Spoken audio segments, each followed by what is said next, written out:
Dans le restaurant le plus exclusif de la ville, tout le monde tremblait devant Agnès de Montaigne, la mère du milliardaire le plus puissant du pays.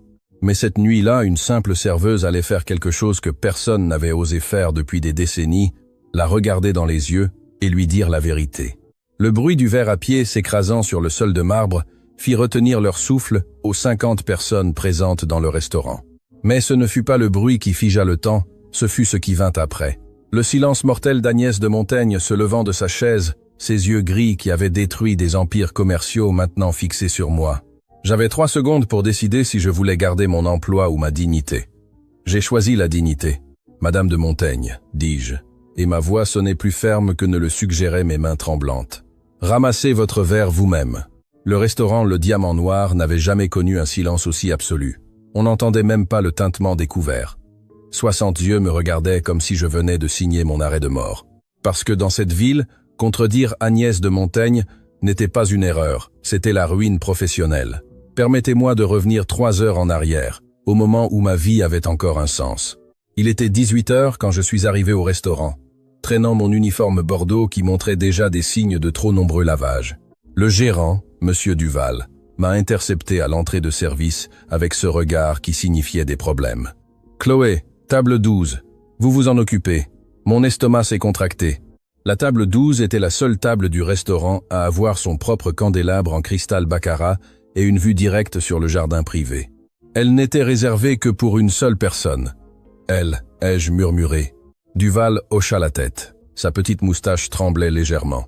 Agnès de Montaigne est arrivée il y a 10 minutes avec son fils Étienne et elle a déjà fait pleurer 2 serveuses. Il s'est rapproché, baissant la voix. « Chloé, j'ai besoin que vous soyez invisible. Servez, souriez et, pour l'amour du ciel, ne la regardez pas directement dans les yeux. » La dernière serveuse qui l'a fait. « Eh bien, disons qu'elle nettoie maintenant les toilettes à la gare routière. » J'ai acquiescé bien que quelque chose dans ma poitrine se resserrait déjà. Je travaillais au Diamant Noir depuis 6 mois. 6 mois à éviter cette situation précise. Mais l'univers a un sens de l'humour cruel. Quand je me suis approché de la table 12, la première chose que j'ai vue était son dos. Agnès de Montaigne avait 63 ans, mais sa posture était d'acier, cheveux argentés ramenés en un chignon parfait, tailleur noir Chanel qui coûtait probablement plus cher que mon loyer de toute l'année, et ses mains, mon Dieu, ses mains avec des bagues en diamant qui brillaient comme des avertissements. À sa droite, son fils Étienne, 35 ans, héritier de l'Empire Montaigne, et avec un regard dans les yeux que j'ai immédiatement reconnu, honte contenue. Je l'avais déjà vu chez d'autres enfants de familles puissantes. Cette expression de celui qui sait que sa mère est un monstre, mais qui est trop effrayé ou trop à l'aise pour faire quoi que ce soit à ce sujet. « Bonsoir », dis-je avec ma meilleure voix professionnelle, plaçant les menus sur la table. « Bienvenue au Diamant Noir. Mon nom est Chloé, et je serai votre l'eau est tiède », interrompit Agnès sans même me regarder. Sa voix était froide, précise, comme un scalpel. Ne sait-on pas dans ce restaurant que l'eau doit être servie à 4 degrés Celsius?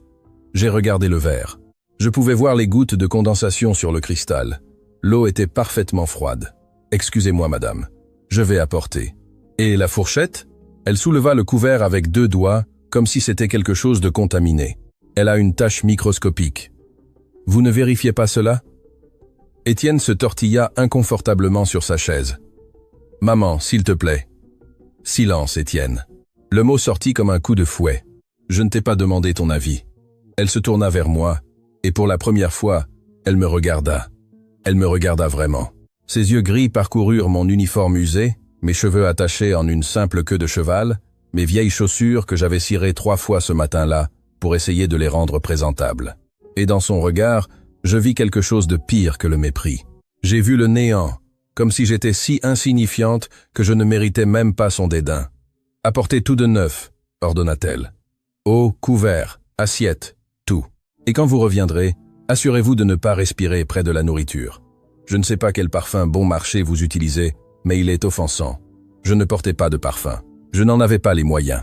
Tout de suite, madame, fis-je en me retournant, sentant les regards des autres tables. Tous avaient entendu. Dans la cuisine, le chef Antoine me vit entrer et secoua la tête. Qu'a demandé la sorcière maintenant? Tout de neuf. Mes mains tremblaient tandis que je rassemblais les couverts propres. Elle dit que l'eau est tiède et que mon parfum est offensant. Vous ne portez pas de parfum, signala Antoine en fronçant les sourcils. Je sais. Je suis retourné à la table 12 avec un nouveau plateau. Chaque pas ressemblait à une marche vers l'échafaud. J'ai placé l'eau fraîche, les nouveaux couverts, les assiettes immaculées. J'ai bougé comme un fantôme, exactement comme Duval m'avait dit de le faire. « Êtes-vous prêt à commander ?» demandai-je. Agnès n'a même pas ouvert le menu.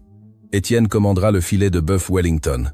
Je prendrai la salade niçoise, mais sans anchois, sans olives, sans œufs. Et je veux que le thon soit saisi exactement 45 secondes de chaque côté. Pas une seconde de plus, pas une seconde de moins. Avez-vous compris, ou dois-je vous l'écrire? J'ai parfaitement compris, madame. Cela reste à voir. Les 40 minutes suivantes furent une leçon magistrale d'humiliation systématique. Chaque fois que je m'approchais de la table, Agnès trouvait quelque chose de nouveau à critiquer. Le pain était trop chaud, le beurre trop froid, les bougies trop brillantes, ma façon de marcher trop bruyante, mes excuses trop fréquentes, mon silence trop grossier. Étienne ne dit pas un mot pour me défendre. Il regardait juste son assiette, coupant sa viande en carrés parfaits, mâchant en silence, tandis que sa mère déchiquetait ma dignité pièce par pièce. Mais ce qui m'a vraiment brisé, ce n'est rien de tout cela. Ce fut quand j'ai apporté sa salade.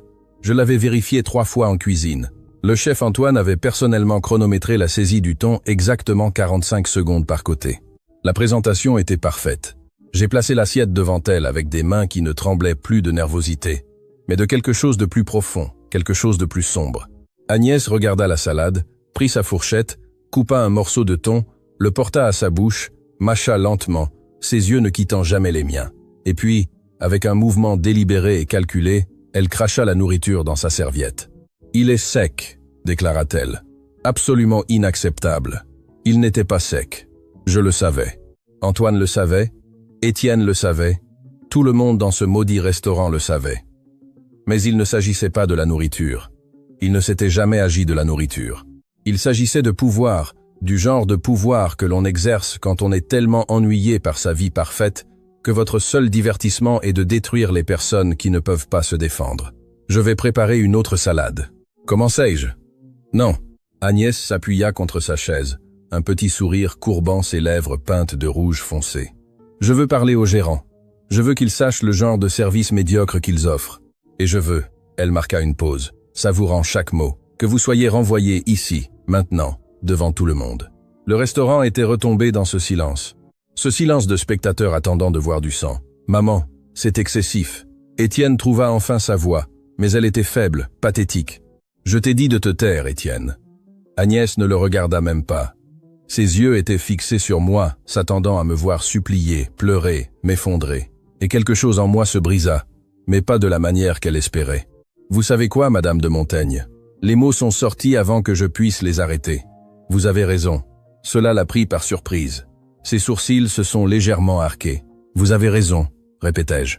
Et maintenant ma voix était plus forte, plus claire.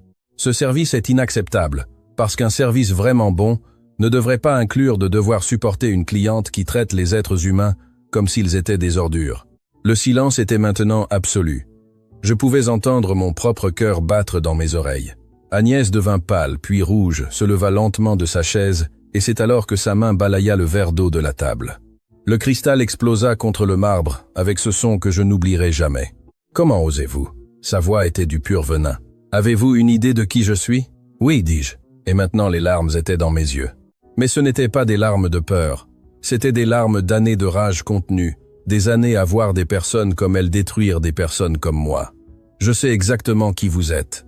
Vous êtes Agnès de Montaigne, la femme qui a bâti un empire sur le dos d'employés qu'elle n'a jamais appris à considérer comme des personnes. La femme que tout le monde craint mais que personne ne respecte. La femme qui a élevé un fils si terrifié par elle qu'il ne peut même pas défendre ce qui est juste quand il le voit. Étienne s'était levé. Son visage était un masque de choc. Chloé. La voix de Duval venait de quelque part derrière moi, teintée de panique, mais je ne pouvais pas m'arrêter. Les vannes s'étaient ouvertes. Et vous savez quelle est la chose la plus triste, Madame de Montaigne? C'est que vous avez tout l'argent du monde, tout le pouvoir, toutes les opportunités que l'on pourrait souhaiter. Et pourtant, la seule chose que vous savez faire avec tout cela, c'est de faire sentir petites les personnes qui ont le malheur de croiser votre chemin. Agnès me regardait comme si j'étais une sorte d'insecte qui venait de parler. Sa bouche s'ouvrait et se fermait, mais aucun son n'en sortait.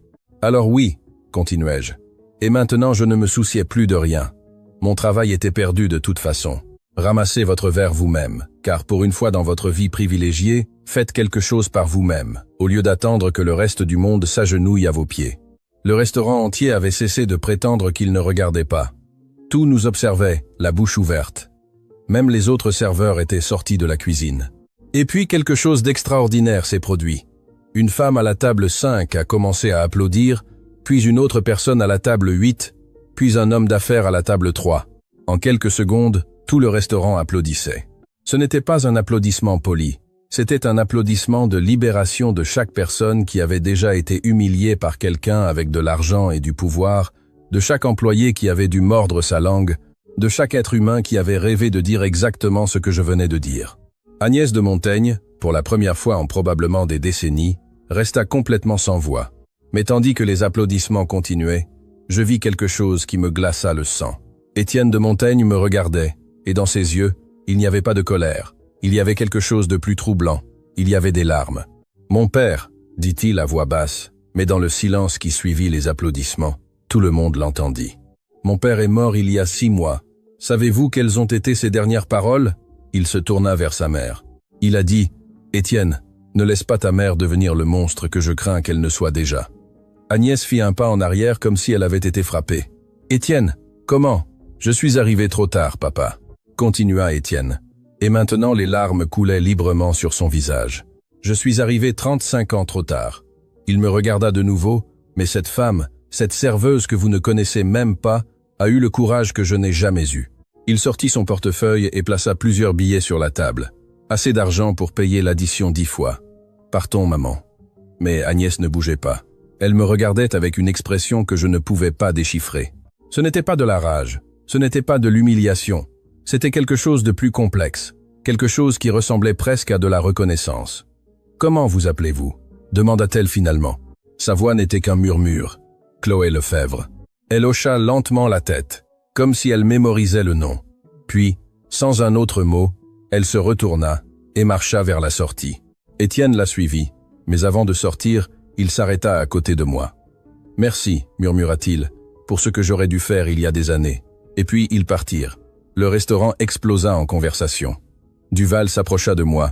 Son visage était un mélange d'admiration et de terreur absolue. « Chloé, c'était la chose la plus courageuse et la plus stupide que j'ai jamais vue de ma vie. »« Je sais, » dis-je. Et pour la première fois depuis des années, je souris vraiment. Je suis viré. Probablement. La famille de Montaigne possède la moitié de cette ville. Ils pourraient détruire ce restaurant d'un coup de fil. J'ai acquiescé. Je savais que des conséquences viendraient. Mais pour la première fois de ma vie, j'avais dit la vérité complète, sans filtre, sans peur. Et cela ressemblait à de la liberté. Ce que je ne savais pas, ce qu'aucun de nous ne savait, c'était que ce n'était que le début, car Agnès de Montaigne n'était pas le genre de femme qui laissait les choses en suspens.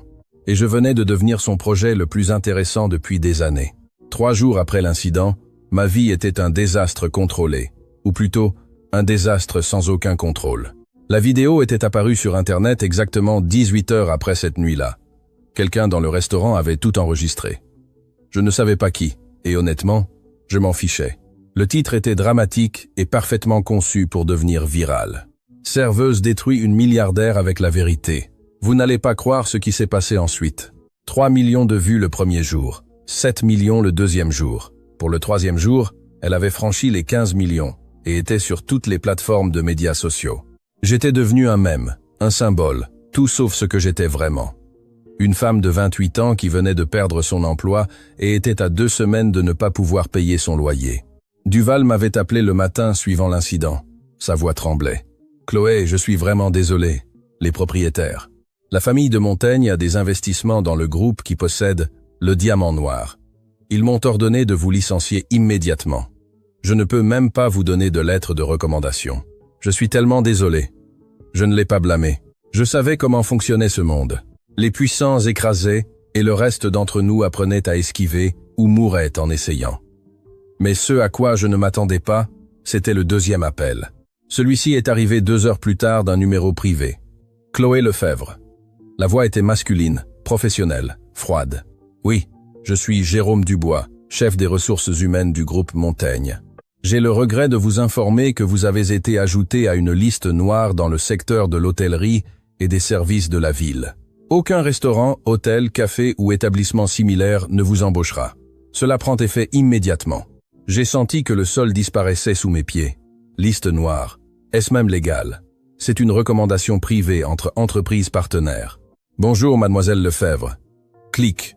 Et ainsi, en moins de 24 heures, j'étais passé d'une serveuse anonyme à une paria professionnelle avec une vidéo virale que tout le monde célébrait, mais que personne ne voulait associer à son entreprise. L'ironie ne m'a pas échappé.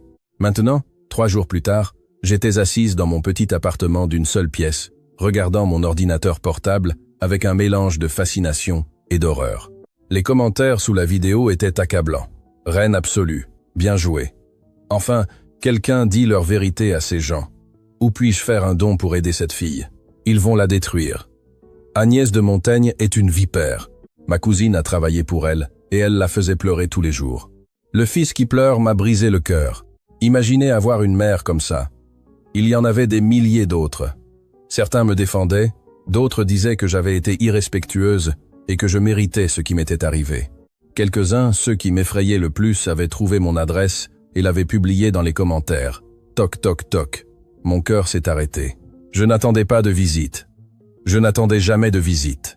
Mon appartement était au 4e étage sans ascenseur dans un immeuble qui avait connu de meilleurs jours dans les années 80. Les seules personnes qui frappaient à ma porte étaient le propriétaire quand il voulait le loyer ou les livreurs de nourriture qui se trompaient d'adresse. Toc toc toc. Plus insistant. Cette fois, je me suis levé du canapé lit, qui servait aussi de salle à manger et de bureau, et je me suis approché de la porte. Il y avait un Judas, mais il était si rayé qu'on pouvait à peine voir à travers. « Qui est là ?» demandai-je.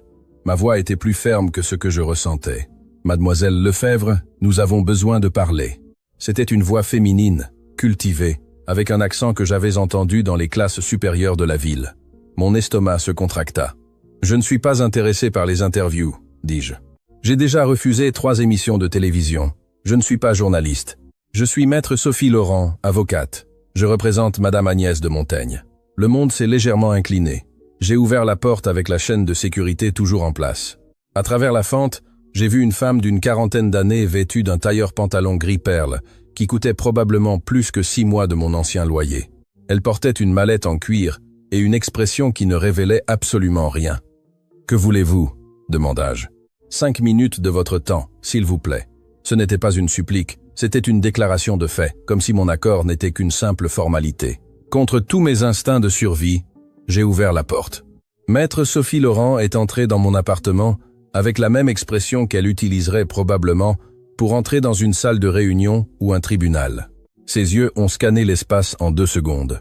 La cuisine, qui était essentiellement une cuisinière électrique et un mini-réfrigérateur. Le canapé lit plié contre le mur, la petite table avec mon ordinateur portable entouré de tasses de café vides, la fenêtre donnant sur une ruelle où les chats se battaient pour les ordures chaque nuit. Elle n'a rien dit sur l'appartement. Point pour elle. « J'irai droit au but, mademoiselle Lefebvre », dit-elle en posant sa mallette sur ma table et en sortant un dossier. « Ma cliente, Madame Agnès de Montaigne, souhaite vous faire une proposition. » J'ai failli rire. Une proposition. Votre cliente me met sur une liste noire et maintenant elle veut me faire une proposition. Précisément. Sophie Laurent ouvrit le dossier révélant des documents parfaitement organisés. Madame de Montaigne reconnaît que ses actions ont pu être excessives. La liste noire sera retirée à compter d'aujourd'hui 17 heures. De plus, vous recevrez une compensation de 50 000 € pour la perte de votre emploi et les dommages à votre réputation professionnelle. 50 000 € était plus d'argent que je n'en avais vu de toute ma vie. Où est le piège ? demandai-je. Parce qu'il y avait toujours un piège avec des personnes comme Agnès de Montaigne. Sophie Laurent sourit légèrement.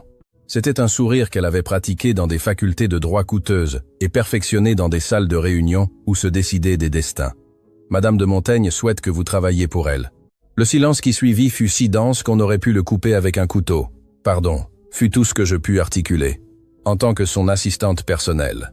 Salaire initial de 10 000 € par mois, plus avantages complets, logement inclus, et une prime à la signature de 30 000 € supplémentaires. Sophie Laurent glissa un contrat sur la table. C'est une offre extrêmement généreuse. C'est de la folie, dis-je en retrouvant ma voix. Votre cliente me déteste. Je l'ai affrontée publiquement. Je l'ai humiliée. Pourquoi diable voudrait-elle que je travaille pour elle? Pourquoi? Dit une voix depuis la porte. Une voix que j'ai immédiatement reconnue. Vous êtes la première personne en 30 ans à m'avoir dit la vérité. Je me suis retourné si vite que j'ai failli perdre l'équilibre. Agnès de Montaigne était debout sur le seuil de mon appartement. Je ne sais pas comment je ne l'avais pas entendue monter les escaliers. Je ne sais pas comment elle avait franchi la porte principale de l'immeuble qui était censé nécessiter un code. Je ne sais rien. Sauf que tout à coup, la femme la plus puissante de la ville était dans mon petit appartement, me regardant avec ses yeux gris qui avaient obsédé mes cauchemars pendant 3 nuits, mais il y avait quelque chose de différent en elle, quelque chose que je n'avais pas vu au restaurant. Elle semblait fatiguée. Les lignes autour de ses yeux étaient plus prononcées. Son maquillage parfait ne pouvait pas complètement cacher ses cernes et sa posture, bien que toujours droite, portait un poids invisible sur les épaules. « Madame de Montaigne », dis-je, et je détestais que ma voix soit tremblante. « Chloé ». Mon nom sonna étrange sur ses lèvres. « Je peux partir si vous voulez. Sophie peut gérer les détails.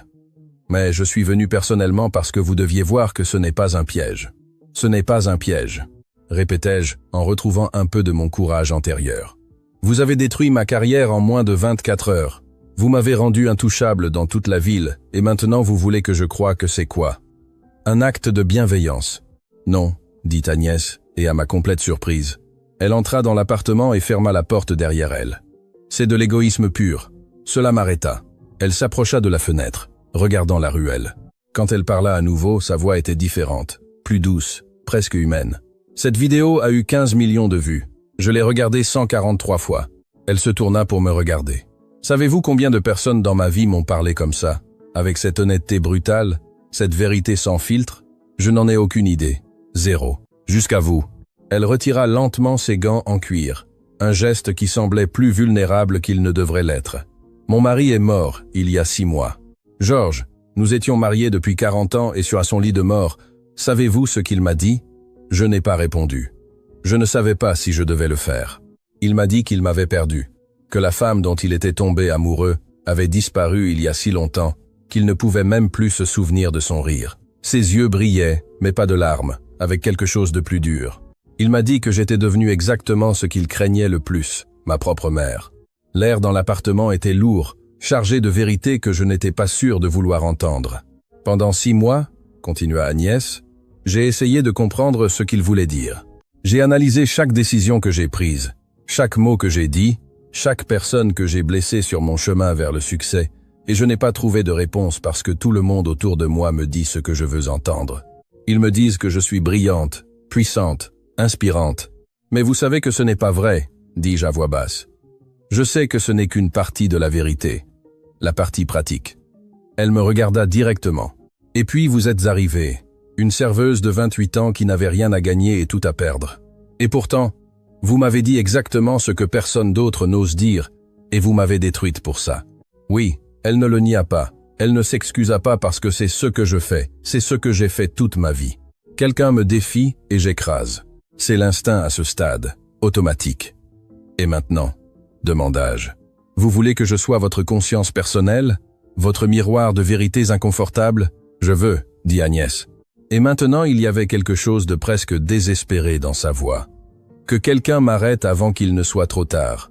Étienne me regarde avec peur. Mes employés m'évitent. Mes amis ne sont que des personnes qui veulent quelque chose de moi. Et je suis seul dans un hôtel particulier de 20 pièces, me transformant lentement en le genre de personne que même mon fils ne peut pas aimer. Le silence qui suivit fut brisé par Sophie Laurent, qui avait tout observé avec une expression professionnellement neutre. Le contrat est pour 1 an. Dit-elle, revenant aux détails pratiques. Avec une clause de sortie mutuelle après 3 mois, et les 2 parties conviennent que cela ne fonctionne pas. Confidentialité totale, bien sûr. J'ai regardé le contrat. Les chiffres dansaient devant mes yeux. 120 000 euros par an, 30 000 euros de primes, 50 000 euros de compensation. C'était un total de 200 000 euros. C'était une vie complètement différente. C'était aussi potentiellement un piège doré. Pourquoi devrais-je vous faire confiance ? Demandai-je directement à Agnès. Vous avez montré exactement de quoi vous êtes capable quand quelqu'un vous défie. Vous ne devriez pas me faire confiance, répondit Agnès avec une honnêteté surprenante. Vous devriez y aller les yeux complètement ouverts, sachant que je suis difficile, exigeante, et que je rendrai probablement votre vie misérable au moins la moitié du temps, et l'autre moitié. Pour la première fois, j'ai vu quelque chose qui aurait pu être un vrai sourire sur son visage. L'autre moitié. Vous apprendrez comment le monde fonctionne vraiment au sommet. Vous rencontrerez des personnes qui peuvent ouvrir des portes dont vous ne saviez même pas qu'elles existaient. Et qui sait? Son expression s'adoucit légèrement. Peut-être que nous apprendrons toutes les deux quelque chose. J'ai regardé Sophie Laurent, qui maintenait son expression parfaitement neutre. J'ai regardé le contrat avec tous ses zéros. J'ai regardé mon appartement minuscule avec son canapé, lit et sa vue sur la ruelle. Et j'ai regardé Agnès de Montaigne, cette femme complexe et brisée qui avait été ma méchante personnelle 3 jours auparavant. J'ai besoin de 24 heures pour y réfléchir, dis-je finalement. Bien sûr. Sophie Laurent ferma sa mallette avec un clic satisfait. Mon numéro est sur la première page du contrat. Appelez avant 17 heures demain. Agnès enfila ses gants, se préparant à partir, mais s'arrêta à la porte, me regardant une dernière fois. Chloé, je ne vous demande pas de me pardonner. Je ne vous demande même pas de m'apprécier. Je vous demande juste de considérer que juste peut être, nous pourrions toutes les deux bénéficier de cette folie. Et puis elle est partie, laissant derrière elle l'odeur de son parfum coûteux et un contrat qui pourrait changer ma vie. Je suis resté assise sur mon canapé-lit pendant des heures après leur départ, regardant les papiers. Mon téléphone n'arrêtait pas de sonner avec des messages d'amis qui avaient vu la vidéo, des journalistes qui voulaient des interviews, des inconnus sur Internet qui avaient des opinions sur ma vie, mais il y avait un message qui m'a fait m'arrêter. Il venait d'un numéro inconnu. C'est Étienne. J'ai obtenu votre numéro par l'intermédiaire de... Eh bien, peu importe comment. Je voulais juste vous dire. Si vous décidez de travailler pour ma mère, soyez prudente. Mais aussi merci. Pour la première fois depuis des années, je l'ai vu vraiment se regarder dans le miroir. Quoi qu'il arrive ensuite, vous avez commencé quelque chose. Et j'ai regardé par ma fenêtre la ruelle où 2 chats se battaient pour un morceau de vieille pizza. J'ai pensé à Georges de Montaigne, un homme qui avait passé 40 ans à voir sa femme se transformer en quelque chose qu'il ne reconnaissait pas. J'ai pensé à Étienne, un fils qui aimait sa mère, mais craignait de devenir elle. Et j'ai pensé à moi, à la fille qui avait grandi dans des quartiers comme celui-ci, qui avait travaillé 3 emplois pour payer l'université, qui avait appris que la dignité était parfois la seule chose qu'il ne pouvait pas vous enlever. Étais-je prête à risquer cette dignité pour 200 000 € et la vague promesse d'apprendre quelque chose? Mon téléphone sonna de nouveau. Cette fois, c'était mon propriétaire, Chloé. J'ai besoin de vous parler du loyer en retard. Demain, sans excuse. J'ai regardé le contrat. Parfois, l'univers ne vous donne pas un choix clair entre le bien et le mal. Parfois, il vous donne juste un choix entre survivre ou couler avec votre fierté intacte. Et j'avais toujours été une survivante. L'hôtel particulier Montaigne n'était pas une maison. C'était une déclaration de guerre contre l'humilité. J'ai franchi les immenses portes en fer forgées à 7 heures précises, comme Maître Laurent me l'avait indiqué. Un chauffeur silencieux m'avait pris en charge à mon appartement 30 minutes plus tôt, conduisant une Mercedes noire qui sentait le cuir neuf et l'argent ancien. Il ne m'avait pas parlé. Il ne m'avait même pas regardé dans le rétroviseur. Apparemment, c'était le ton auquel je devais m'attendre. L'allée serpentait à travers des jardins qui semblaient sortis d'un magazine européen. Fontaines en marbre, haies parfaitement taillées en forme géométrique, statues qui valaient probablement plus que ma vie entière. Et au bout de tout cela, l'hôtel particulier, 3 étages d'architecture néoclassique avec des colonnes blanches, des balcons en fer forgé, et suffisamment de fenêtres pour que le soleil ne trouve jamais un coin sombre où se cacher.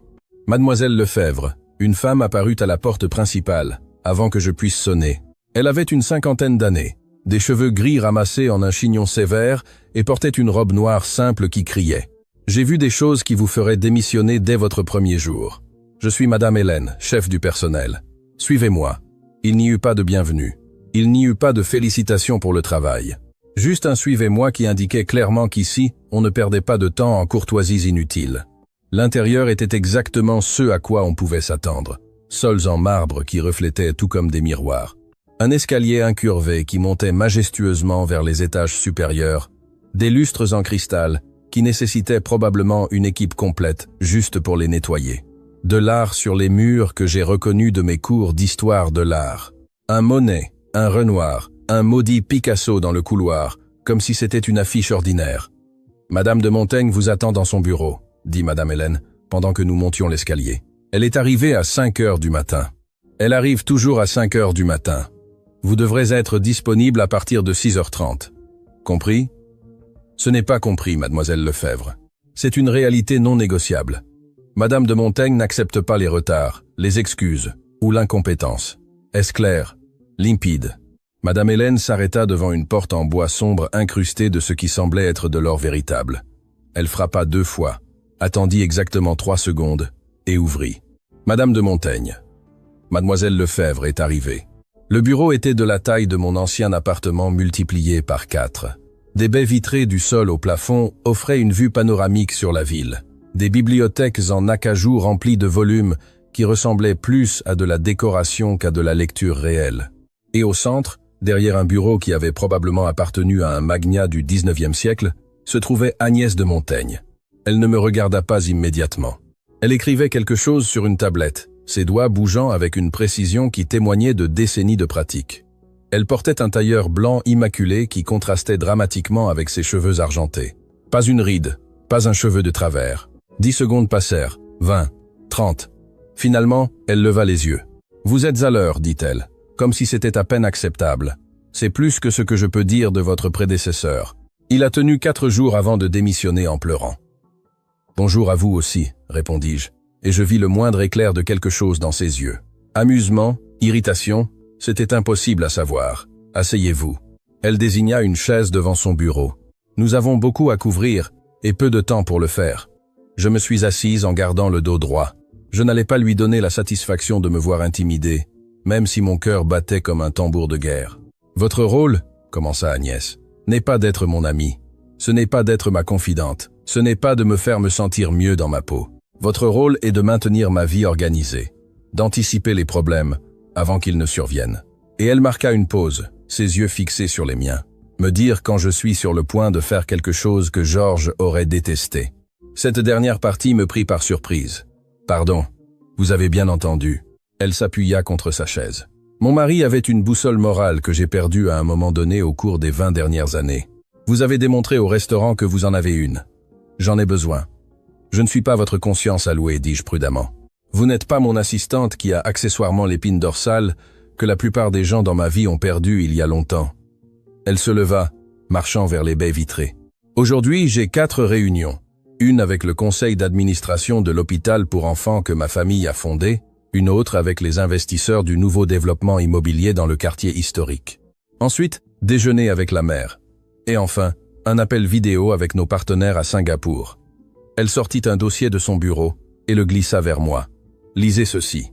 Ce sont les antécédents de chaque réunion. Vous aurez 20 minutes. J'ai ouvert le dossier. Il y avait au moins 100 pages d'informations denses.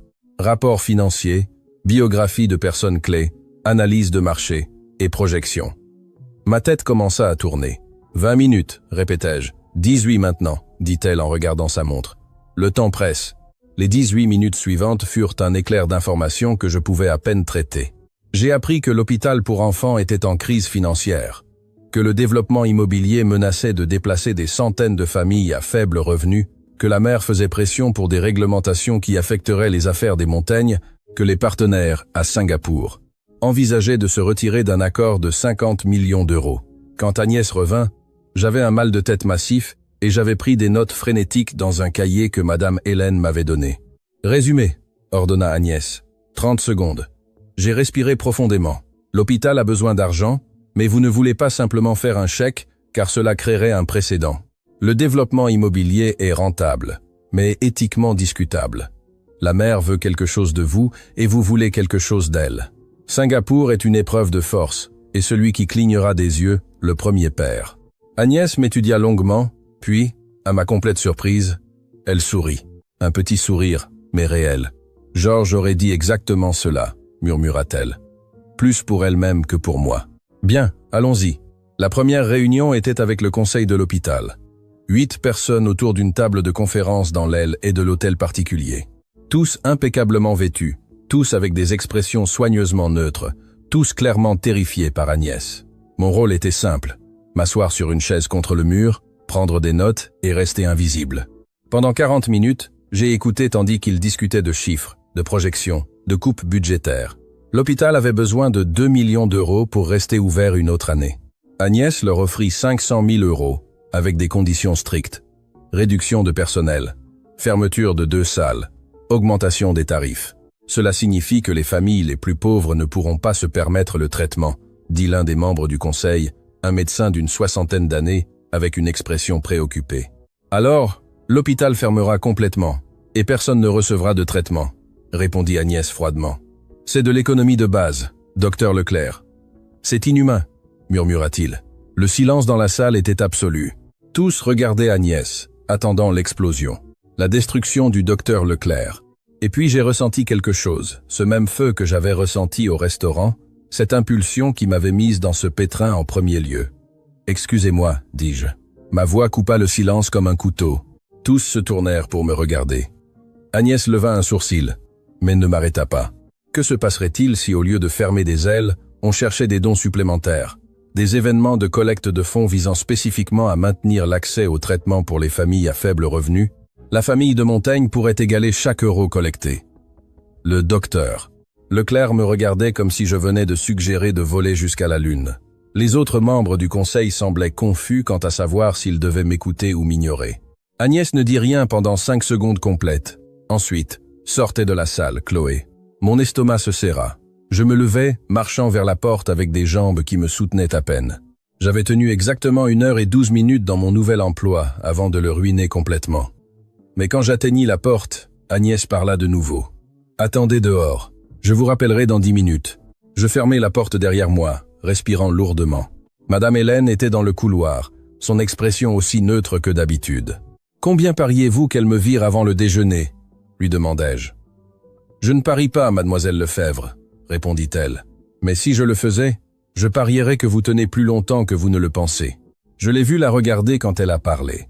Et ce n'était pas le regard qu'elle donne aux gens avant de les détruire. C'était le regard qu'elle donnait à Monsieur Georges quand il la défiait. Madame Hélène sourit presque. Presque. C'est le regard de quelqu'un qui se souvient de ce que c'est que d'être humain. Exactement 10 minutes plus tard, la porte s'ouvrit. Le docteur Leclerc sortit le premier, et quand il me vit, il hocha légèrement la tête. Respect peu, être ou gratitude. Les autres membres du conseil suivirent, tous avec des expressions moins tendues que lorsqu'ils étaient entrés. Agnès fut la dernière à sortir. Elle me regarda directement. « La prochaine fois que vous aurez une idée pendant une réunion, » dit sa voix froide, mais pas furieuse. « Écrivez-la sur une note et passez-la moi. N'interrompez pas. »« Oui, madame. » Cela dit, elle marqua une pause. « Votre idée était bonne. Nous allons la mettre en œuvre. L'hôpital recevra le 1 million complet, à condition qu'il collecte un autre 1 million en 6 mois. Nous l'égalerons. » Je ne savais pas quoi dire. Je m'étais attendu à être renvoyée, humiliée, détruite. « Merci, murmurai-je. Ne me remerciez pas. Georges aurait fait la même chose.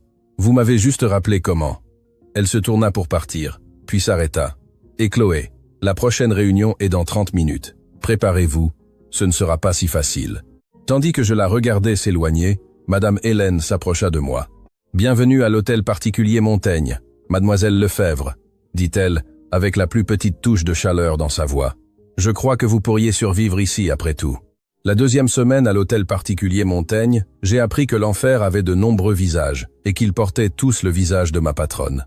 J'avais commencé à croire dans un coin naïf de mon esprit que être Agnès de Montaigne voulait vraiment changer, que le moment au restaurant avait été un tournant, que les mots de son mari mort avaient planté une graine de transformation. Quel idiote j'ai été.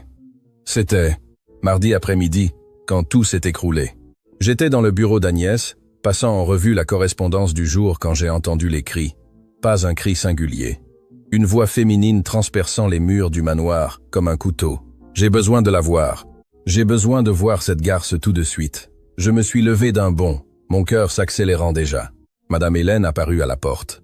Son visage habituellement serein, maintenant tendu, avec quelque chose qui ressemblait à de la peur. « Mademoiselle Lefebvre, Madame de Montaigne a besoin que vous. » Mais elle n'a pas fini la phrase parce que la porte du vestibule principal s'est ouverte en grand et qu'une femme a fait irruption dans le bureau comme un ouragan humain. Elle avait une 40aine d'années, des cheveux foncés, ébouriffés, des yeux gonflés par les pleurs et portait des vêtements qui avaient autrefois été élégants, mais qui étaient maintenant froissés, comme si elle avait dormi avec pendant des jours. Dans sa main droite, elle tenait une enveloppe Kraft. Dans sa main gauche, elle tremblait. « Cécile !» La voix d'Agnès sortit froide comme la glace arctique depuis son bureau. Elle n'avait pas bougé.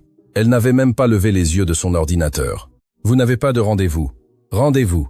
La femme Cécile rit, mais il n'y avait pas d'humour dans ce son, seulement de la douleur distillée sous forme de rire. « J'ai besoin d'un rendez-vous pour vous demander pourquoi vous avez détruit ma vie. » Maintenant. Agnès leva les yeux et l'expression sur son visage me glaça le sang. Ce n'était pas de la surprise, ce n'était pas de la culpabilité, c'était de l'ennui.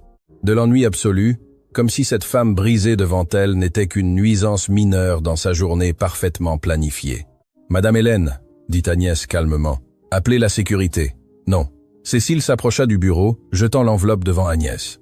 Des photographies se dispersèrent sur la surface d'acajou. « Regardez-les, regardez-les. » Pour la première fois, je vis Agnès hésiter.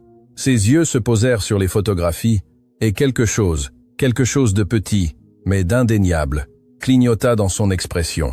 Je n'aurais pas dû le faire. Ce n'était pas ma place, mais je me suis approché assez pour voir les images. Une fille peut être 8 ou 9 ans, cheveux foncés en couette, sourire énorme montrant une dent manquante. Sur une photo, elle était sur une balançoire. Sur une autre, elle tenait une glace. Sur une autre encore, elle étreignait une femme que je reconnus comme une Cécile plus jeune et plus heureuse. Elle s'appelait Émilie, dit Cécile, et sa voix se brisa à chaque syllabe. Ma fille avait 10 ans. L'utilisation du passé me frappa comme un coup de poing dans l'estomac. « Cécile, ce n'est pas approprié », commença Agnès. « Ce n'est pas approprié. » Cécile frappa le bureau avec les 2 mains, faisant sauter les photographies. « Savez-vous ce qui n'est pas approprié ? Renvoie une mère célibataire parce qu'elle a pris 3 jours de congé lorsque sa fille était à l'hôpital. Savez-vous ce qui n'est pas approprié ? Mettre son nom sur une liste noire pour qu'elle ne puisse pas trouver un autre emploi. Savez-vous ce qui n'est pas approprié ? Sa voix monta jusqu'à devenir un cri. Que ma fille soit morte parce que je n'ai pas pu payer son traitement. Parce que vous m'avez tout pris. Le silence qui suivit fut si dense qu'il était douloureux de respirer. J'ai regardé Agnès. J'attendais, je ne sais pas quoi j'attendais. Choc, remords, horreur pour ce qu'elle avait fait, mais ce que j'ai vu était pire que tout ce que j'aurais pu imaginer. J'ai vu le néant. « Cécile », dit Agnès, et sa voix était professionnelle, distante, comme si elle rejetait une demande de vacances. Vous travaillez au département des finances, vous connaissiez les politiques. 3 absences non justifiées sont une cause de licenciement immédiat. Ma fille était en train de mourir, et je regrette votre perte, sincèrement. Mais il n'y avait aucune sincérité dans ces mots. C'était juste des mots vides, mécaniques. Cependant, les règles existent pour une raison. Si je fais une exception pour vous, je devrais la faire pour tout le monde. Quelque chose en moi se brisa à ce moment-là. Ce ne fut pas une rupture bruyante, ce fut silencieux, comme lorsque la glace mince cède finalement sous le poids. « Madame de Montaigne, dis-je. » Ma voix tremblait. « Pourrions-nous parler en privé ?» Agnès me regarda comme si elle venait de se souvenir que j'étais dans la pièce. « Chloé, cela ne vous concerne pas. Avec tout mon respect. » Et ma voix était plus ferme. « Maintenant cela me concerne. Je suis votre assistante. Et une partie de mon travail est de vous empêcher de faire des choses que, je cherchais les bons mots, que Georges aurait détesté. Le nom de son mari mort tomba dans la pièce comme une bombe. Le masque d'Agnès se fissura juste une seconde, juste assez pour que je voie quelque chose de sombre et de tordu en dessous. Douleur peut être ou fureur, ou les deux. « Sortez, dit-elle à Cécile. Maintenant, je n'ai pas fini. Si vous avez fini et maintenant il y avait du feu dans la voix d'Agnès. Du vrai feu. Vous êtes entré chez moi sans invitation. Vous avez fait des accusations. Vous avez interrompu ma journée. La sécurité va vous accompagner à la sortie. 2 hommes de la sécurité étaient apparus à la porte. Grands, intimidants, professionnels. Cécile me regarda alors et dans ses yeux, je vis quelque chose qui me hanterait pendant des semaines. Espoir. Espoir que moi, cette étrangère qui travaillait pour son ennemi, puisse faire quelque chose. N'importe quoi. « S'il vous plaît », murmura-t-elle. Je voulais juste qu'elle sache ce qu'elle a fait. Je voulais juste qu'elle voie mon Émilie. Les gardes la prirent doucement par les bras. Elle ne résista pas. Elle n'avait plus de combat en elle. Il ne restait que de la douleur brute et épuisée. Tandis qu'il l'emmenait, j'ai ramassé une des photographies sur le bureau, celle d'Émilie avec la glace. Son sourire était si pur, si plein de vie, et maintenant, elle était morte. 10 ans morte parce que sa mère n'a pas pu payer un traitement qui, pour Agnès de Montaigne, aurait été l'équivalent d'un pourboire dans un restaurant cher. « Lâchez cette photographie », ordonna Agnès. Je ne l'ai pas fait. Agnès, et j'ai utilisé son prénom pour la première fois. Allez-vous vraiment rester assise là et prétendre que ce que vous avez fait à cette femme était juste? J'ai appliqué les politiques de l'entreprise, des politiques qui sont là pour des raisons spécifiques. Une enfant est morte. Une enfant est morte, corrigea Agnès. Et le fait qu'elle puisse faire cette distinction grammaticale à cet instant me rendit physiquement malade d'une condition médicale. C'est une tragédie, mais elle n'a pas été causée par moi. Vraiment, j'ai jeté la photographie sur son bureau. C'est ce que vous vous dites pour dormir la nuit. Agnès se leva si vite que sa chaise roula en arrière. Attention, Chloé, vous franchissez une limite. Eh bien, et maintenant je criais aussi.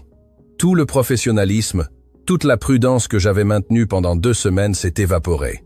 Parce qu'apparemment, quelqu'un a besoin de franchir vos foutues limites.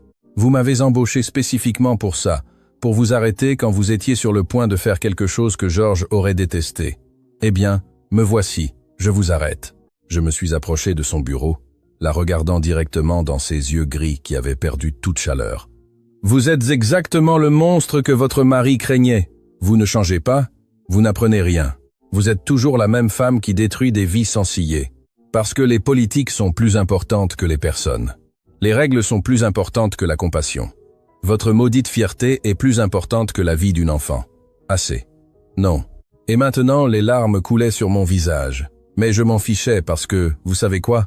Je commençais à croire que juste peu, il y avait quelque chose de sauvable en vous. Que le discours sur Georges, sur le désir de changer, sur le besoin que quelqu'un vous arrête, que tout cela était réel, mais ça ne laisse pas. Vous n'êtes qu'une femme solitaire, qui veut se sentir mieux dans sa peau, sans vraiment faire le travail d'être meilleure. Le silence qui suivit fut absolu. Même Madame Hélène, qui était à la porte tout ce temps, semblait avoir cessé de respirer. Agnès me regardait avec une expression que je ne pouvais pas lire. Ce n'était pas de la fureur, ce n'était pas de la honte. C'était quelque chose de plus profond, quelque chose de plus sombre.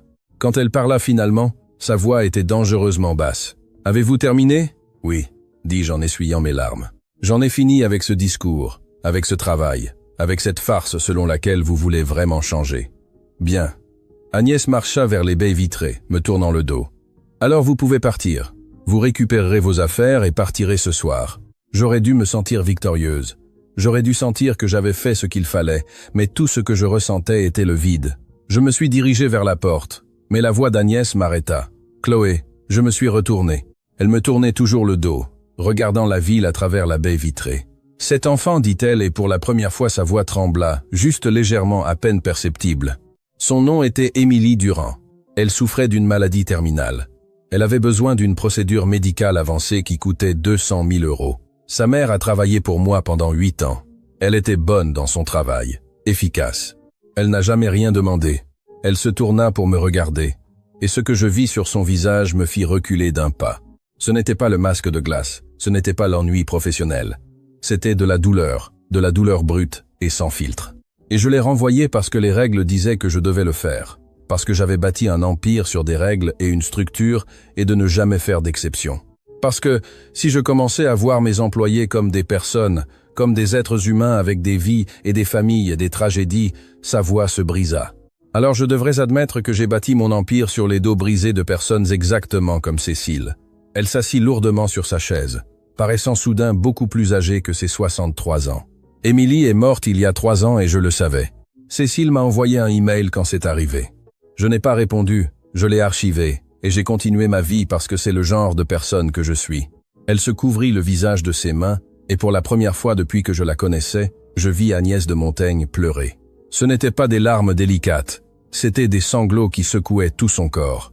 Georges le savait, je ne sais pas comment, mais il le savait, et il m'a regardé différemment après ça, comme s'il avait finalement vu qui j'étais vraiment. Et il a eu raison de le craindre. Il a eu raison sur tout. Je ne savais pas quoi faire. Chaque instinct me disait de partir, de laisser cette femme brisée dans son bureau à millions d'euros avec ses larmes et sa culpabilité. De prendre ma dignité et de fuir avant de me noyer dans cette obscurité. Mais j'avais vu quelque chose dans ses yeux. Quelque chose que j'ai reconnu parce que je l'avais ressenti moi-même. Ce n'était pas seulement de la culpabilité, c'était du désespoir. Le désespoir de quelqu'un qui voit enfin le monstre dans le miroir et ne sait pas comment l'arrêter. Lentement, je me suis approché de son bureau. J'ai ramassé la photographie d'Émilie avec la glace. « Où est Cécile maintenant ?» demanda-je à voix basse. Agnès leva les yeux, ses yeux rouges et gonflés. « Quoi ? Cécile Durand, où vit-elle ? A-t-elle d'autres enfants ? Un travail, je ne sais pas. » Après qu'Émilie soit morte, elle a disparu. Personne ne sait où elle est allée. Trouvez-la. Ce n'était pas une suggestion, c'était un ordre. Utilisez toutes vos ressources, tout votre argent, tout votre pouvoir. Trouvez-la, Chloé. Je ne peux pas lui rendre sa fille. Non, interrompis-je. Vous ne pouvez pas. Mais vous pouvez reconnaître ce que vous avez fait. Vous pouvez vous excuser et vous pouvez faire tout ce qui est en votre pouvoir pour l'aider maintenant. Non pas parce que cela changera le passé, mais parce que c'est ce qu'une personne décente ferait. Agnès me regarda longuement. Puis, lentement, elle hocha la tête. « Madame Hélène » appela-t-elle. Sa voix était encore rauque à force de pleurer. « J'ai besoin que vous trouviez toutes les informations sur Cécile Durand. Adresse actuelle, situation professionnelle, tout. » Madame Hélène entra. Son expression soigneusement neutre, bien que ses yeux montrassent de la surprise. Immédiatement, Madame de Montaigne. Quand elle fut partie, Agnès et moi restâmes en silence. Finalement, elle parla. « Je veux toujours que vous partiez. » Mon cœur se serra. « Mais pas aujourd'hui, » continua-t-elle. « J'ai besoin que vous soyez là quand nous trouverons Cécile. J'ai besoin que vous vous assuriez que je fasse cela correctement, car manifestement, livré à moi-même, je trouverai le moyen de tout gâcher. Ce n'était pas des excuses, ce n'était pas une reconnaissance complète, mais c'était quelque chose, un pas microscopique dans la bonne direction. « C'est d'accord, dis-je, mais à une condition. » Laquelle ? Chaque fois que vous prendrez une décision qui affecte la vie de quelqu'un, licencier quelqu'un, lui refuser de l'aide, utilisez votre pouvoir pour écraser quelqu'un. Je veux que vous vous souveniez de cette photographie. Je plaçais l'image d'Émilie au centre de son bureau. Je veux que vous vous souveniez que les politiques et les règles et l'empire que vous avez bâti ont des visages, des noms, des vies. Agnès regarda la photographie longuement.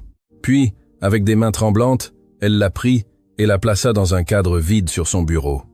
Un cadre qui, je m'en rendis compte, était vide depuis que j'avais commencé à travailler ici. « Émilie Durand » murmura-t-elle, « je n'oublierai plus. » Cette nuit-là, alors que je me préparais à partir, Étienne apparut à la porte du bureau qu'on m'avait assigné. « J'ai entendu ce qui s'est passé, dit-il. Madame Hélène m'a raconté et pour la première fois en 3 ans, j'ai vu ma mère pleurer. » Il me regarda avec une expression étrange, quelque chose entre la gratitude et la peur. Mon père a essayé pendant 40 ans de lui faire voir, de lui faire sentir. Vous l'avez réussi en 2 semaines. Je ne suis pas sûr que ce soit une bonne chose, admis-je. Peut être que certains monstres ne peuvent pas changer. Ou peut être, dit Étienne doucement. Ils ont besoin de voir combien de dégâts ils ont causés avant de pouvoir commencer à réparer. Il partit, me laissant seul avec mes pensées. Je ne savais pas si Agnès de Montaigne pouvait vraiment changer. Je ne savais pas si nous trouverions Cécile, ou si des excuses signifieraient quelque chose après 3 ans de douleur. Mais je savais une chose, j'avais vu Agnès de Montaigne se briser. J'avais vu les fissures dans l'armure, et à travers ces fissures, pour la première fois, j'avais vu quelque chose qui ressemblait à un être humain. La question était, serait-ce suffisant ? Trouver Cécile Durand prit exactement 48 heures. Lorsque vous avez le genre de ressources qu'Agnès de Montaigne possède, il n'y a pas beaucoup d'endroits où quelqu'un peut se cacher. Des détectives privés, des contacts dans les banques, l'accès à des bases de données que des personnes comme moi ne savaient même pas qu'elles existaient. L'argent ouvre des portes, et quand ces portes ne s'ouvrent pas, l'argent les démolit tout simplement. Cécile vivait à la périphérie de la ville, dans un immeuble d'appartements qui faisait passer le mien pour un palais. 4e étage, sans ascenseur, mur avec humidité, couloir qui sentait la nourriture frite et le désespoir accumulé pendant des décennies. J'étais debout devant la porte 4XC avec Agnès à mes côtés. Aucune de nous deux n'avait parlé pendant le trajet en voiture. Le chauffeur nous avait laissés à l'entrée, et Agnès avait insisté pour monter les escaliers avec moi. Sans garde du corps, sans avocat, juste nous deux. « Êtes-vous sûr de ça ?» lui demandai-je pour la 3e fois. Non, sa voix était ferme, mais ses mains tremblaient légèrement. « Mais je pense que c'est précisément le but, n'est-ce pas ? Si j'étais sûr, cela signifierait que je ne comprends pas la gravité de ce que j'ai fait. » J'ai frappé à la porte. Rien. J'ai frappé à nouveau, plus fort. Cette fois, nous avons entendu du mouvement à l'intérieur, des pas traînants, puis une voix rauque et prudente. « Qui est là ?»« Madame Durand, » dis-je, en gardant ma voix aussi douce que possible. « Mon nom est Chloé Lefebvre. Je suis venu avec quelqu'un qui a besoin de vous parler. C'est important. » Silence. Puis le bruit de plusieurs serrures étant ouvertes. La porte s'entr'ouvrit juste un peu, retenue par une chaîne de sécurité. Le visage de Cécile apparut dans l'espace. Elle avait l'air pire que lorsqu'elle avait fait irruption dans l'hôtel particulier. Des cernes plus profonds, une peau plus pâle, comme si les 2 derniers jours l'avaient consumée de l'intérieur. Et puis elle vit Agnès. Non. Le mot sortit comme un sifflement. Non, non, non, non. Elle essaya de refermer la porte, Mais je mis mon pied dans l'encadrement. « S'il vous plaît, suppliai-je. Seulement 5 minutes. Si après cela vous voulez que nous partions, nous le ferons. Je le promets. Que pouvez-vous me prendre d'autre » Les yeux de Cécile étaient vitreux, mais pas de larmes, de quelque chose de plus profond, de plus dangereux. Elle m'a déjà tout pris. Mon travail, ma dignité, ma fille. « Je sais, dit Agnès, et sa voix n'était qu'un murmure. Et je ne suis pas venu vous demander pardon, parce que je sais que je ne le mérite pas. Je suis venu vous dire que vous aviez raison. Surtout. » Cécile nous regarda pendant ce qui sembla une éternité. Puis elle referma lentement la porte. Nous avons entendu la chaîne être retirée. La porte s'ouvrit complètement. L'appartement était petit. Une pièce qui servait de salon et de chambre à coucher, une kitchenette dans un coin, une porte qui menait probablement à une salle de bain. Les murs étaient nus, sauf pour une chose, des photographies d'Émilie, des douzaines d'entre elles couvrant chaque centimètre disponible. Émilie bébé. Émilie à son premier jour d'école. Émilie soufflant des bougies d'anniversaire. Émilie à l'hôpital avec le crâne chauve à cause de la chimiothérapie, mais souriant bravement à l'appareil photo. Un sanctuaire. C'est ce qu'était cet endroit. Un sanctuaire pour une enfant morte. Agnès s'arrêta au centre de la pièce, regardant les photographies. Je vis comment son masque de contrôle, cette armure qu'elle portait si naturellement, commençait à se fissurer. Elle était belle, dit-elle finalement. Elle l'était. Cécile ne s'assit pas. Elle resta debout près de la porte, les bras croisés, comme si elle était prête à courir ou à se battre à tout moment. Intelligente aussi. Elle obtenait les meilleures notes de sa classe. Elle voulait être vétérinaire. Cécile leva la main. Vous avez dit 5 minutes. Ne les gaspillez pas avec des mots vides. Dites ce que vous êtes venu dire. Agnès hocha la tête. Elle retira ses gants. Un geste qui, j'avais appris, signifiait qu'elle baissait ses défenses et les plaça dans son sac à main. Vous avez travaillé pour moi pendant 8 ans. Pendant ce temps, vous n'êtes jamais arrivé en retard. Vous n'avez jamais commis d'erreurs graves dans vos rapports. Vous étiez efficace, professionnel et loyal. Et quand votre fille est tombée malade, quand votre monde s'écroulait, je vous ai renvoyé, non pas parce que c'était nécessaire, mais parce que mes politiques étaient plus importantes pour moi que votre vie. Sa voix se brisa légèrement sur le dernier mot. J'aurais pu faire une exception. J'aurais pu vous donner un congé maladie. J'aurais pu aider avec les coûts du traitement. Dieu sait que l'argent ne signifiait rien pour moi, mais je ne l'ai pas fait parce que j'étais plus préoccupé par le maintien du contrôle, par le fait de ne pas montrer de faiblesse, que par le fait de voir la personne en face de moi. Cécile ne dit rien. Elle regardait juste Agnès avec une expression que je ne pouvais pas lire. Et après, continua Agnès, quand vous m'avez écrit à propos d'Émilie, j'ai lu cet email. Je l'ai lu 3 fois, et puis je l'ai archivé. Et j'ai continué ma vie comme si cela ne signifiait rien. Comme si votre douleur ne signifiait rien. Maintenant, les larmes coulaient sur le visage d'Agnès. Elle ne les essuya pas, elle les laissa tomber librement. Je ne peux pas vous rendre votre fille. Je ne peux pas vous rendre ces 3 années. Je ne peux pas changer le genre de personne que j'étais. Mais je peux vous dire ceci, vous aviez raison, je suis responsable. Non pas directement, non pas légalement, mais moralement. Je suis responsable, et cela me hantera chaque jour pour le reste de ma vie. Le silence dans l'appartement était absolu. Je pouvais entendre le trafic dans la rue en bas, le goutte à goutte d'un robinet quelque part, ma propre respiration. Alors Cécile parla et sa voix était chargée d'années de douleur. Savez-vous ce qui est le pire? Ce n'est pas que vous m'ayez renvoyé. Ce n'est même pas que vous m'ayez mise sur cette liste noire pour qu'aucun autre endroit ne m'embauche. Le pire, c'est que, quand Émilie me demandait pourquoi nous ne pouvions pas payer son traitement, je devais lui mentir. Je devais lui dire que tout irait bien alors que je savais que ce ne serait pas le cas. Et dans ces derniers jours, quand elle était dans cet horrible hôpital public, elle m'a regardé et m'a dit « Maman, c'est bon, ce n'est pas ta faute. » Cécile s'essuya les yeux furieusement. Mais si, c'était ma faute. C'était ma faute de ne pas avoir été assez forte pour me battre davantage, d'accepter votre décision, de ne pas faire plus de bruit, de ne pas exiger justice. Et maintenant, vous venez ici avec vos larmes et vos excuses. Et qu'est-ce que je suis censé faire avec ça? Rien, dit Agnès simplement. Je ne suis pas venu en espérant votre pardon. Je suis venu parce que vous deviez l'entendre de ma bouche. Que vous aviez raison, que vous n'êtes pas folle, que votre fille est morte parce que j'ai valorisé les règles plus que les vies. Elle sortit une enveloppe de son sac à main, une enveloppe épaisse. Ce n'est pas de la corruption. Ce n'est pas une compensation. Ce n'est pas je ne sais pas ce que c'est.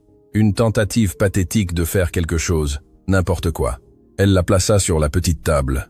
C'est suffisant pour vivre confortablement pendant des années, pour reprendre des études si vous voulez, pour recommencer. Cécile regarda l'enveloppe comme si c'était du poison. Vous croyez que votre argent arrange quelque chose? Non, répondit Agnès immédiatement. Je sais que ça ne l'arrange pas, mais c'est la seule chose que j'ai à offrir. Ce que vous aviez à offrir, dit Cécile, sa voix tremblante, c'était de la compassion, de l'humanité, et vous me l'avez refusé quand j'en avais le plus besoin. Vous avez raison. Arrêtez de dire ça. Cécile explosa finalement. Arrêtez d'être d'accord avec moi. Battez-vous, justifiez-vous. Soyez le monstre que j'ai besoin que vous soyez pour pouvoir vous haïr proprement. Mais Agnès secoua seulement la tête. Je ne vais pas faire ça parce que vous avez porté assez de douleur. Je ne vais pas ajouter le fardeau de mon ego aussi. Cécile s'effondra alors. Elle s'écroula littéralement, tombant à genoux, des sanglots secouant tout son corps. Et à ma complète surprise, Agnès s'agenouilla à côté d'elle. Elle ne la toucha pas. Elle n'essaya pas de la consoler. Elle resta juste là, à genoux sur le sol de cet horrible appartement, pleurant à côté de cette femme dont elle avait détruit la vie. Je restais figé près de la porte, me sentant comme une intruse dans ce moment de douleur partagée. Je ne sais pas combien de temps cela dura, 5 minutes, 10, une éternité compressée en moments. Finalement, Cécile parla, sa voix rauque. « Je veux que vous fassiez quelque chose pour moi. »« N'importe quoi, » dit Agnès immédiatement. « Je veux que vous créiez un fonds au nom d'Émilie pour les familles qui ne peuvent pas payer les traitements médicaux de leurs enfants. Et je veux être impliqué. Je veux approuver chaque demande. Je veux m'assurer qu'aucune autre mère n'ait à choisir entre travailler et sauver son enfant. » Agnès leva les yeux, ses yeux rouges mais clairs. « Je le ferai. Je vous donne ma parole. Votre parole ne signifie rien pour moi, » dit Cécile avec dureté. « Mais vous le ferez quand même, parce que si vous ne le faites pas, j'irai voir chaque journal, chaque chaîne de télévision, chaque plateforme qui m'écoutera, et je raconterai cette histoire. Vous n'avez pas besoin de me menacer, » répondit Agnès. « Je le ferai parce que c'est la bonne chose à faire. » « Et pourquoi ?» Elle hésita, parce que Georges aurait voulu que je le fasse. Et être que si je fais suffisamment de choses qu'il aurait approuvées, un jour je pourrais me regarder dans le miroir sans me haïr. Cécile prit finalement l'enveloppe, l'ouvrit. Je vis ses yeux s'écarquiller en voyant la somme. « C'est 1 million d'euros, » dit Agnès. « Pour vous, le fonds Émilie sera supplémentaire. 10 millions initialement, plus chaque année. »« Pourquoi ?» murmura Cécile. « Parce que rien de tout cela n'aurait dû se produire. Et bien que je ne puisse pas changer le passé, je peux m'assurer que l'avenir soit différent. Nous sommes partis peu de temps après.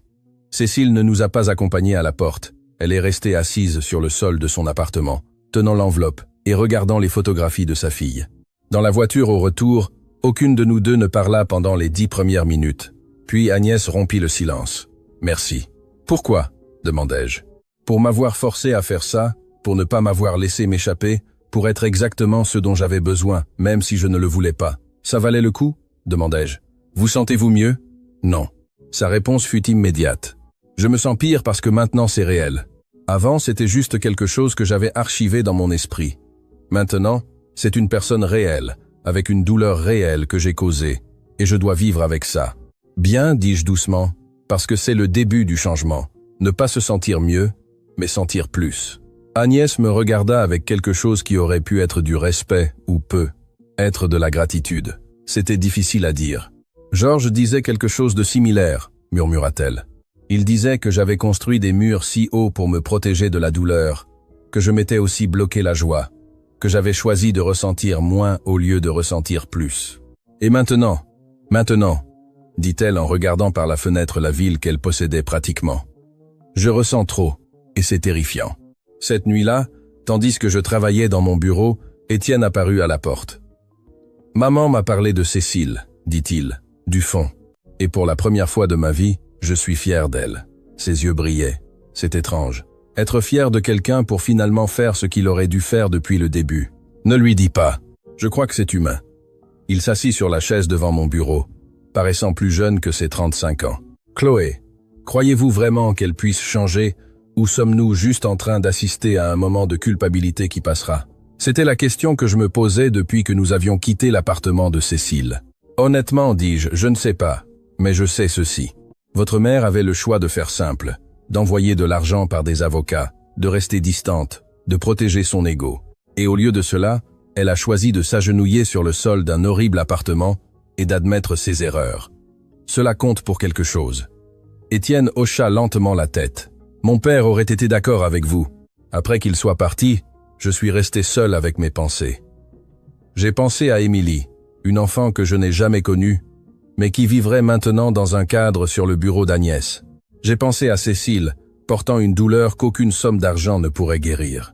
J'ai pensé à Agnès enfin, apprenant à ressentir après des décennies d'engourdissement. Et j'ai pensé à moi, à comment j'étais arrivé ici, à si je faisais une différence réelle. Mon téléphone vibra. Un message d'un numéro inconnu. Merci de l'avoir amené, de l'avoir forcé à voir. Je ne pardonne pas, mais peux. Être qu'un jour je pourrais. Cécile. C'était suffisant. Pour l'instant, c'était suffisant. 3 semaines après la rencontre avec Cécile, la vie à l'hôtel particulier Montaigne avait trouvé un rythme étrange. Ce n'était pas la paix, ce n'était pas l'harmonie. C'était plutôt une trêve inconfortable, où nous marchions tous sur des œufs, en attendant la prochaine explosion. Mais elle n'arrivait pas. Agnès avait changé subtilement, mais indéniablement. Elle disait « S'il vous plaît, et merci aux employés ». Elle demandait après leur famille. Elle avait mis en place un programme de congé maladie payé dans toutes ses entreprises. Le fonds Émilie Durand avait été officiellement annoncé avec une conférence de presse où Agnès, avec Cécile à ses côtés, avait parlé ouvertement de son erreur et de son engagement à la réparer. Les médias l'appelaient la milliardaire au grand cœur. Les réseaux sociaux célébraient sa transformation inspirante. Les demandes d'interview arrivèrent par douzaines. Et j'aurais dû être heureuse. J'aurais dû me sentir victorieuse. Mais quelque chose me rongeait de l'intérieur. Peut-être que c'était trop facile. Peut-être que les gens ne changeaient pas si vite. Ou peut-être que j'attendais juste que l'autre masque tombe. C'était vendredi après-midi quand tout s'est écroulé. J'étais dans mon bureau en train d'examiner les demandes pour le fonds Émilie quand j'ai entendu le cri. Pas de douleur, de fureur absolue. Comment osez-vous? La voix d'Agnès traversa les murs comme un missile. J'ai laissé tomber les papiers et j'ai couru vers son bureau. Madame Hélène était déjà là avec Étienne et 3 cadres qui semblaient vouloir disparaître dans le sol. Au centre de tout se trouvait un homme d'une trentaine d'années, costume froissé, visage pâle, tremblant visiblement. « Madame de Montaigne, j'ai juste rien. » Agnès était debout derrière son bureau, ses mains appuyées sur la surface, se penchant en avant comme un prédateur. « Vous avez perdu 3 millions d'euros à cause d'une erreur de calcul de base. Une erreur qu'un étudiant de première année d'université ne commettrait pas. C'était un problème avec le logiciel. Je me fiche que ce soit le logiciel, votre incompétence ou une intervention divine. Le résultat est le même. 3 millions. J'ai reconnu cette voix. Ce ton. C'était la même voix qu'elle avait utilisée avec moi au restaurant, froide, cruelle, conçue pour détruire. L'homme, Charles, selon son badge, avait les larmes aux yeux. « S'il vous plaît, Madame de Montaigne, j'ai 2 enfants. Ma femme est enceinte. Je ne peux pas perdre ce travail. Vous auriez dû y penser avant d'être aussi négligent. Stupide. » Et voilà.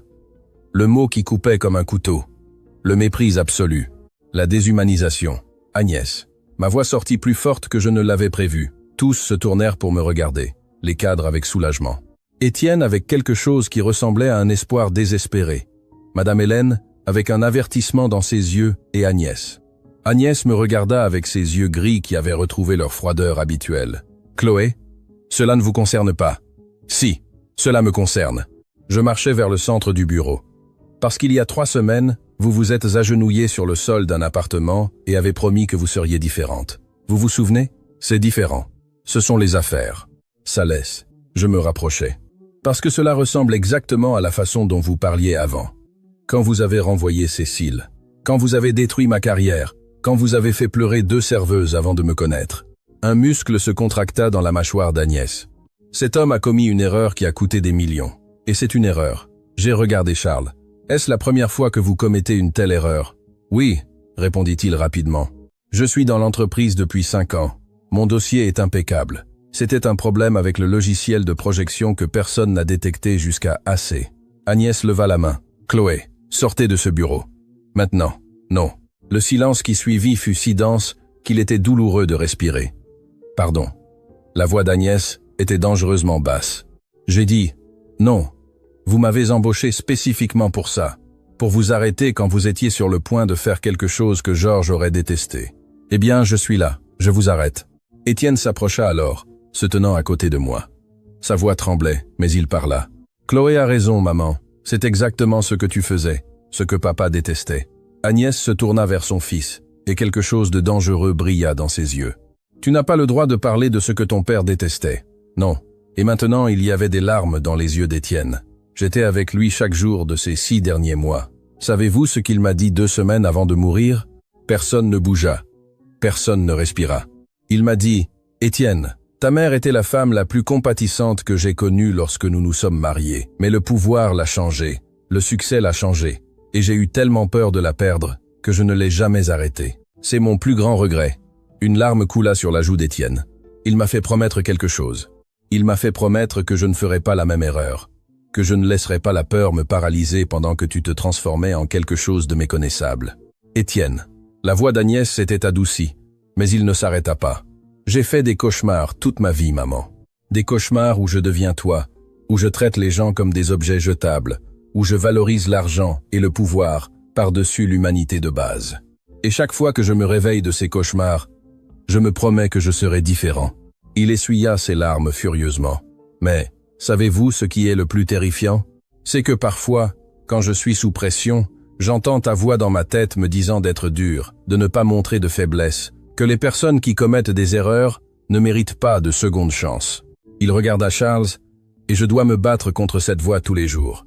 Le silence qui suivit fut brisé par un sanglot, mais il ne venait pas d'Étienne, il venait d'Agnès. Elle se laissa tomber sur sa chaise, se couvrant le visage de ses mains. Ses épaules tremblaient. « Qu'est-ce que je suis en train de faire ?» murmura-t-elle. « Qu'est-ce que je suis en train de faire ?»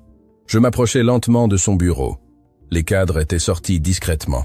Il ne restait que Étienne, Madame Hélène, Charles et moi. « Agnès, dis-je doucement. Le changement n'est pas linéaire. Ce n'est pas une décision unique que vous prenez, et c'est tout. C'est un choix que vous devez faire encore et encore, surtout lorsque vous êtes stressé, lorsque vous avez peur, lorsque vous sentez que vous perdez le contrôle. » Elle leva les yeux. Son maquillage avait coulé. Elle avait l'air vulnérable, humaine. « J'avais tellement peur, » admit-elle. 3 millions, c'est la responsabilité, c'est la confiance brisée, et mon premier instinct a été de détruire, parce que c'est ce que je sais faire. Elle se tourna vers Charles, qui se tenait toujours près de la porte, paralysé. « Charles, combien d'années travaillez-vous ici ?»« 5 ans, madame. »« Et en ces 5 ans, combien de fois avez-vous dépassé les attentes ?»« Beaucoup, je crois. Mes évaluations ont toujours été excellentes. » Agnès hocha lentement la tête, sortit la photographie encadrée d'Émilie de son bureau. Elle la regarda longuement. 5 ans d'excellence ne devraient pas être effacés par une erreur, surtout une causée par une défaillance logicielle. Elle respira profondément. « Vous n'êtes pas licencié, Charles, mais vous travaillerez avec l'équipe informatique pour vous assurer que ce problème ne se reproduise plus, et vous suivrez un cours de vérification des systèmes. L'entreprise payera pour cela. » Charles semblait sur le point de s'évanouir de soulagement. « Merci, madame. Merci. Je et Charles. » Agnès l'interrompit. « Je suis désolé de la façon dont je vous ai parlé, de vous avoir traité de stupide. Ce n'était pas professionnel, et ce n'était pas juste. J'espère que vous pourrez me pardonner. » Maintenant, Charles pleurait ouvertement. Il hocha la tête à plusieurs reprises en quittant le bureau. Quand la porte se referma, Agnès regarda Étienne. « Ton père avait raison, surtout.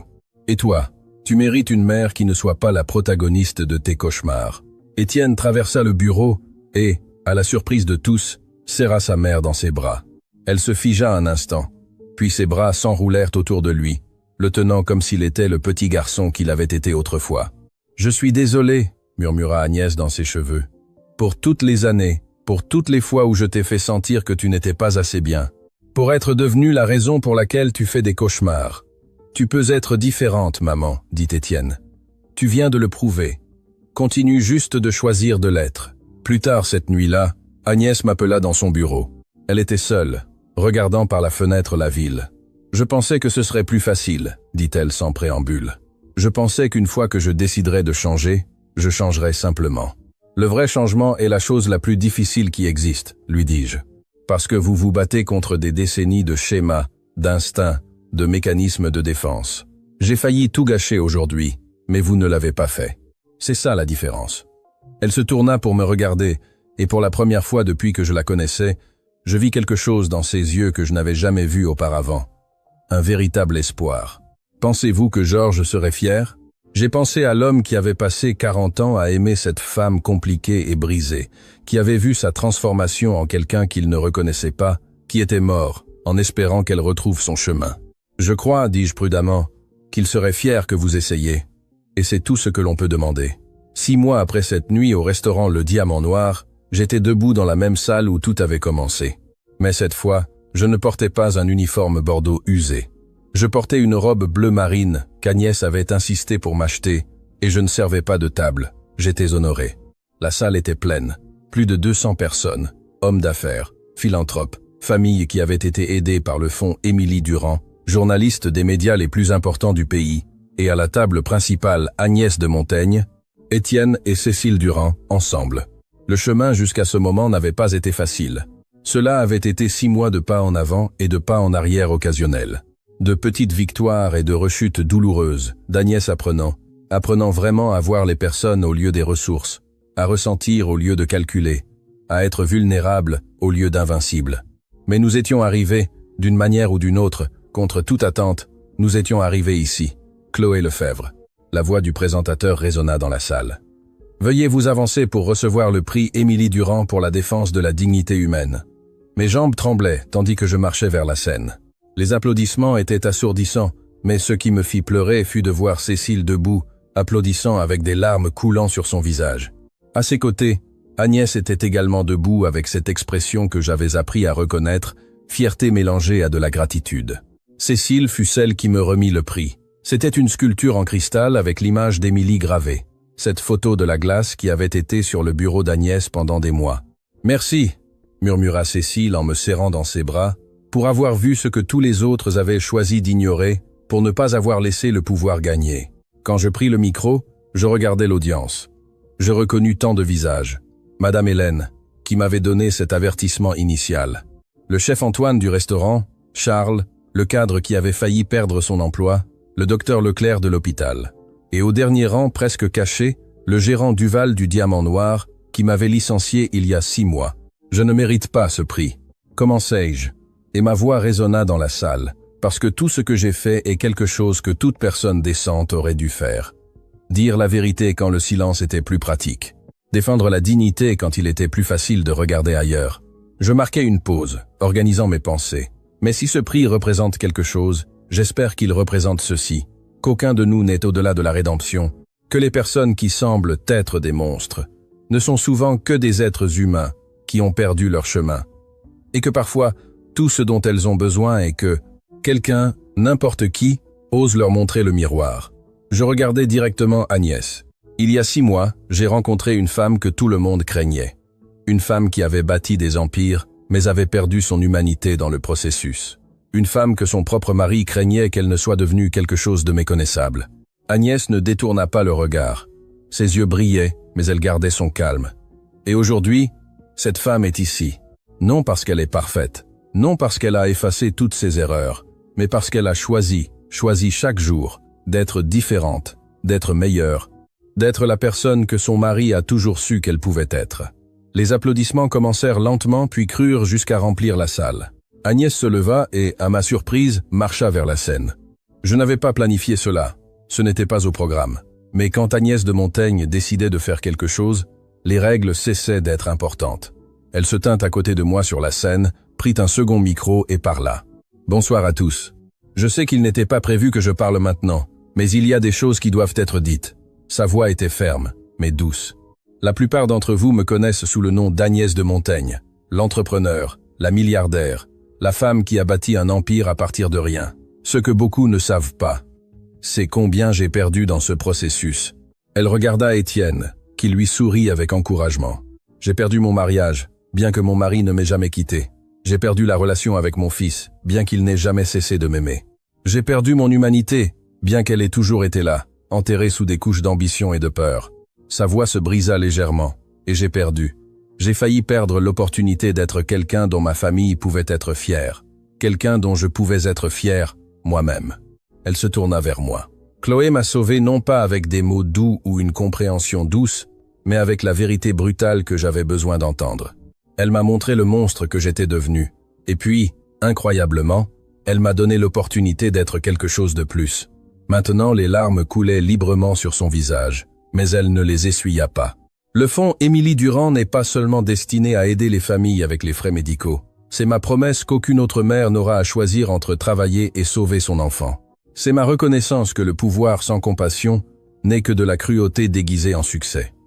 Elle marcha vers le bord de la scène, regardant directement l'audience. Et je veux que tout le monde ici sache quelque chose.